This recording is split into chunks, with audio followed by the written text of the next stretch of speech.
Alors que la conductrice du bus vient d'être mise en examen, l'heure est au recueillement à Saint-Féliu-d'Aval. 4 des 6 collégiens morts dans la collision de Millas entre un car scolaire et un train sont inhumés ce matin. Les obsèques sont prévues dans une salle du petit village fermée à la presse. À la fin de la cérémonie, un message du président Macron sera lu, puis les inhumations doivent se dérouler dans la plus stricte intimité. Une collégienne a déjà été inhumée lundi. Dès hier, de nombreuses personnes ont défilé en silence dans la chapelle ardente. Le petit village d'où sont originaires tous les collégiens décédés et blessés est plongé dans la douleur depuis la tragédie du 14 décembre.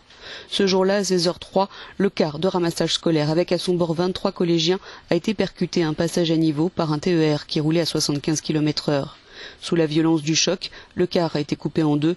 Outre les 6 décès, le pronostic vital de 5 enfants reste engagé. L'enquête cherche toujours à déterminer si les barrières du passage à niveau étaient baissées ou levées lorsque le car l'a franchi. Les premières constatations matérielles iraient plutôt dans le sens de barrières fermées, une version qui contredit celle de la conductrice du car, mise en examen donc hier soir pour homicide et blessure involontaire par imprudence. Celle-ci est toujours hospitalisée. En apprenant le nom des enfants décédés seulement hier soir, elle était effondrée dans une grande détresse selon son avocat.